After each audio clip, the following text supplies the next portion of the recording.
नमस्कार। मंदार सुमंगल हिंदी इस चैनल में आप सभी दर्शकों का मैं स्वागत करता हूं। मैं मंदार खड़तकर गुरुजी।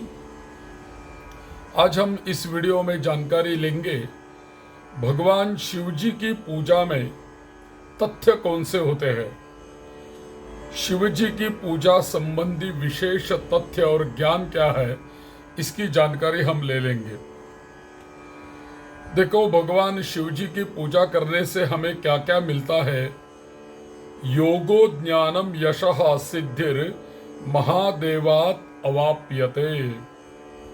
यानी भगवान शिव जी को पूजा करने से, शिव जी की पूजा करने से हमें योग, ज्ञान, यश आदि की प्राप्ति हो जाती है। यह जो पूजा होती है शिव जी की, वो पूजा हम प्रणव से कर सकते हैं, या तो रुद्र गायत्री से करते हैं, या तो ईशान आदि 5 मंत्रों से हम पूजा कर सकते हैं, या त्र्यंबकै यजामहे इसी मंत्र से पूजा कर सकते हैं, और या तो नमः शिवाय इसी नाम मंत्र से पंचाक्षर से हम पूजा कर सकते हैं। प्रणव से पूजा कर सकते हैं, यानी ओम महादेवाय नमः पाद्यम समर्पयामि, ओम महादेवाय नमः अर्घ्यम समर्पयामि। ऐसे हम सभी उपचार शिव जी को अर्पण कर सकते हैं। या तो प्रणव के उपरांत हम रुद्र गायत्री ले सकते हैं। तत्पुरुषाय विद्महे महादेवाय धीमहि तन्नो रुद्रः प्रचोदयात्, महादेवाय नमः अर्घ्यम समर्पयामि। या तो ईशान आदि 5 मंत्र है। ईशान सर्व विद्यानाम ईश्वर सर्वभूतानाम, या तत्पुरुषाय विद्महे सद्यो जाताय, या ये 5 मंत्र, यही 5 मंत्रों का हम पूजा में उपयोग कर सकते हैं और इसी से पूजा कर सकते हैं। या तो एक ही मंत्र लेकर हम पूजा कर सकते हैं। त्र्यंबकै यजामहे सुगंधिम पुष्टिवर्धनम उर्वारुकमिव बंधनान् मृत्योर्मुक्षीयमामृतात्, महादेवाय नमः पाद्यम समर्पयामि। या तो यह कौन सा भी मंत्र हमें लेना नहीं है और हमें पंचाक्षर से पूजा करनी है, तो शिव जी के पंचाक्षर मंत्र कौन सा है? वो तो नमः शिवाय, यह पंचाक्षर मंत्र है। जैसे कि नमः शिवाय, यह पंचाक्षर हो गए, और इसी नाम मंत्र से हम पूजा कर सकते हैं, उपचार समर्पित कर सकते हैं।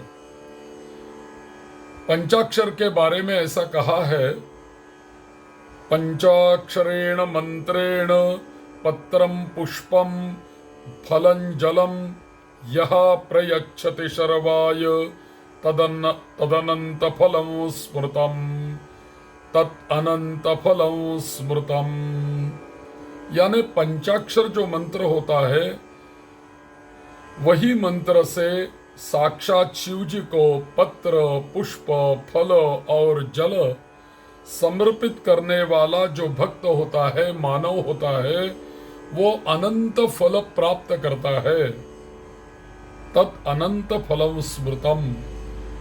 अगर लिंग रूप में भगवान शिव की पूजा की जाती है तो उसका महान फल होता है, क्योंकि शिव जी की पूजा हमेशा तो लिंग में ही की जाती है। भगवान शिव जी की मूर्ति कहीं नहीं होती, और भगवान की शिव जी की मूर्ति पूजा का निषेध भी किया है। तो भगवान शिव जी की मूर्ति पूजा नहीं होती, हमेशा उनके लिंग की पूजा होती है। और लिंग जो होता है, वो लिंग 2 तरह के हमारे पास होते हैं। या तो एक पार्थिव शिवलिंग होता है, या तो पार्थिव शिवलिंग यानी मिट्टी से बनाया हुआ शिवलिंग, या तो वालुका से बनाया हुआ शिवलिंग, या तो स्वयंभू शिवलिंग भी होता है। पूर्व स्थापित भी मंदिर का शिवलिंग होता है। तो लिंग पूजा के महिमा का गान अनेक ग्रंथों में किया है। लिंग पूजा की विशेषताओं से संबंधित कुछ शास्त्रीय वचन ऐसे हमें प्राप्त होते हैं। पहला देखें, लिंगे देवो महादेवः सर्वदेव नमस्कृतः अनुग्रहाय लोकानां तस्मात् नित्यं प्रपूजयेत। लिंगे देवो महादेवः सर्वदेव नमस्कृतः अनुग्रहाय लोकानां तस्मात् नित्यं प्रपूजयेत। यानी भविष्य पुराण में लिंग पुराण का यह वचन है। भावार्थ यही है कि इसी लिंग में सभी देवताओं का निवास होता है और सभी देवताओं का निवास होने से लिंग को नमस्कार करने से सभी देवताओं का नमस्कार कर लिया जाता है। जो लोग भक्ति पूर्वक भगवान शिव के लिंग की पूजा करते हैं उन्हें सभी देवताओं की पूजा या नमस्कार करने का फल अपने आप प्राप्त होता है। यानी सभी देवताओं का निवास लिंग में रहता है, क्योंकि बाकी तो सब देव है और ये जो शंकर है वो देवों के देव कहलाते हैं, यानी देवों के देव महादेव है। इसीलिए इनका जो लिंग होता है उसी लिंग में सभी देवों का निवास हमेशा के लिए रहता है। लिंगे देवो महादेवः सर्वदेव नमस्कृतः, सभी देवों का प्रणाम लिंग को प्रणाम करने से हो जाता है। और भी देखो, यो न पूजयते भक्त्या लिंगम त्रिभुवनेश्वरम न स स्वर्गस्य लोकस्य मोक्षस्य न च भाजनम। यानी क्या, जो लोग भक्ति पूर्वक शिवलिंग की पूजा नहीं करते उन्हें स्वर्ग और मोक्ष प्राप्त नहीं होता, स्वर्ग और नहीं मोक्ष प्राप्त होता है। लेकिन जो लोग नित्य शिव जी की पूजा करते हैं, शिवलिंग की पूजा करते हैं, उन्हें क्या प्राप्त होता है? अगले वाले श्लोक में बताया गया, यस्तु पूजयते नित्यं शिवं त्रिभुवनेश्वरं स स्वर्गराज्य मोक्षाणाम क्षिप्रम भवति भाजनम।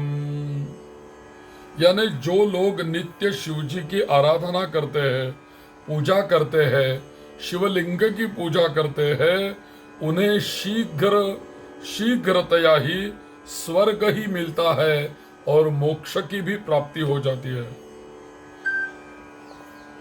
स स्वर्ग राज्य मोक्षाणाम क्षिप्रम भवति भाजनम, और मोक्ष भी प्राप्त हो जाता है, स्वर्ग सुख ही मिलता है खाली लिंग पूजा करने से।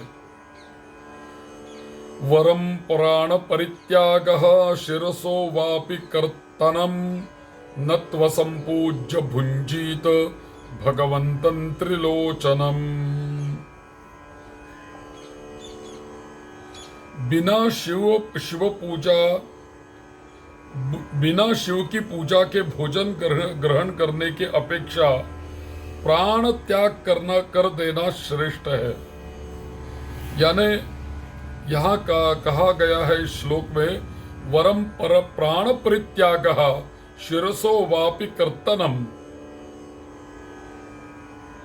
हमारा यदि शिर कोई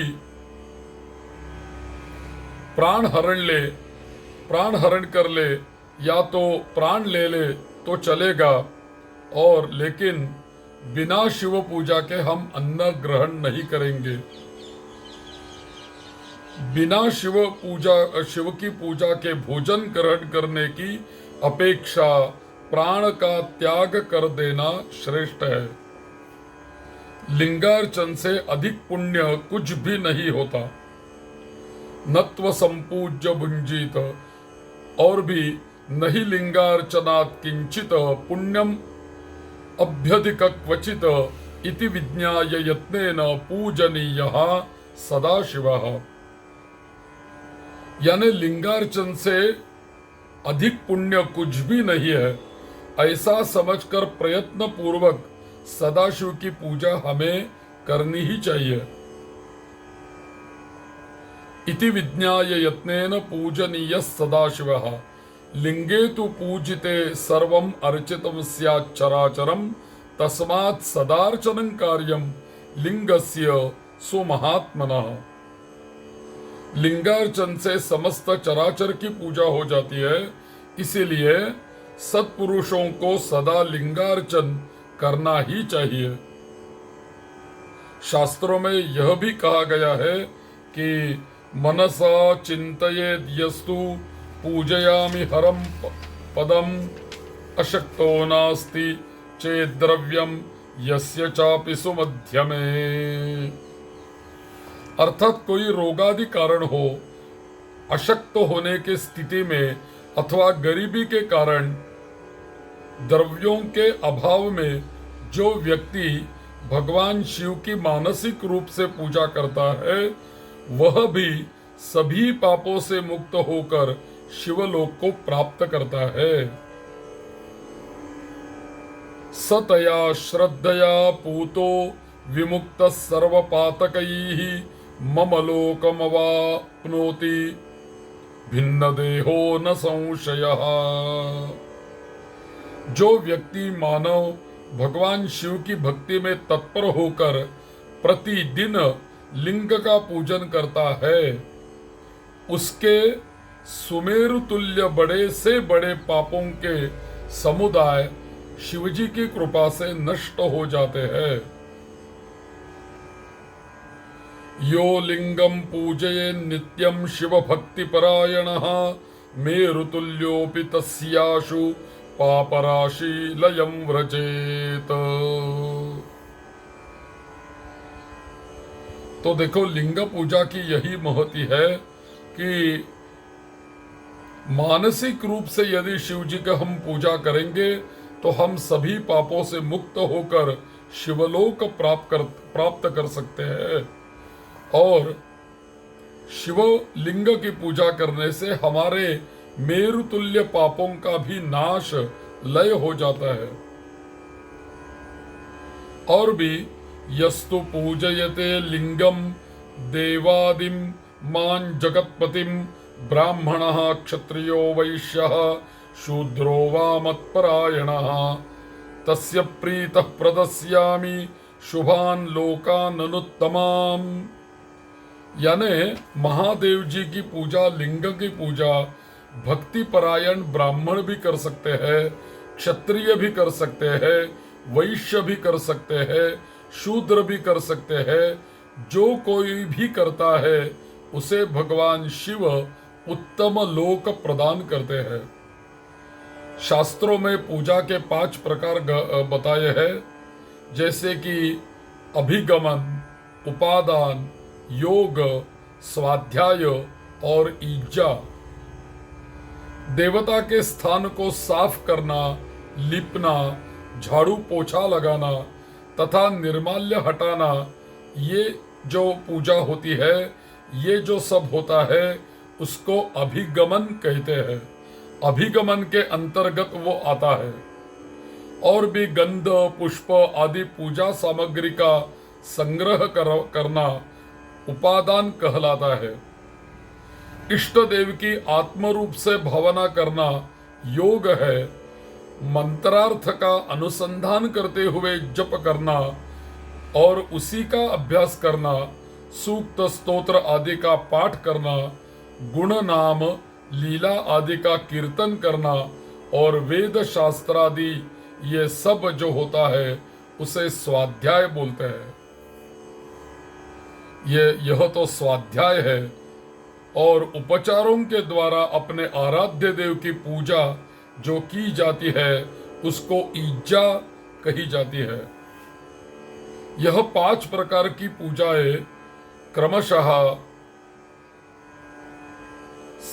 साटिम, सामिप्य, सालोक्य, सायुज्य और सारूप्य मुक्ति देने वाली होती है। इज्जा के अंतर्गत अभिगमन, उपादान एवं स्वाध्याय के अंश भी सम्मिलित है, क्योंकि बिना देव प्रतिमा की सफाई किए एवं निर्माल्य हटाए इज्जा नहीं हो सकती। इसी प्रकार बिना पूजा सामग्री जुटाए तथा एवं जप स्तोत्र के भी इज्जा नहीं हो सकती। अतः इज्जा के महत्व को देखते हुए यहाँ पर उपचारों द्वारा की जाने वाली शिव पूजा की जो जानकारी है वो अभिगमन, उपादान, योग, स्वाध्याय और इज्जा। तो इज्जा जो होती है उसी में सभी हो सकता है, सभी प्रकार की पूजा। इज्जा यानी क्या? उपचारों द्वारा अपने आराध्य देव की जो हम पूजा करते हैं उसे इज्जा कहते हैं। अभिगमन, उपादान, योग, स्वाध्याय और इज्जा, यह 5 प्रकार की पूजा होती है। तो आगे हम जानकारी लेंगे शिव पूजा में मुख्य बातें कौन सी है, कैसी शिव पूजा करनी चाहिए, इसकी जानकारी इसके आगे वाले वीडियो में हम जरूर ले लेंगे। और फिर जुड़े रहे और अगला वीडियो देखें। नमस्कार।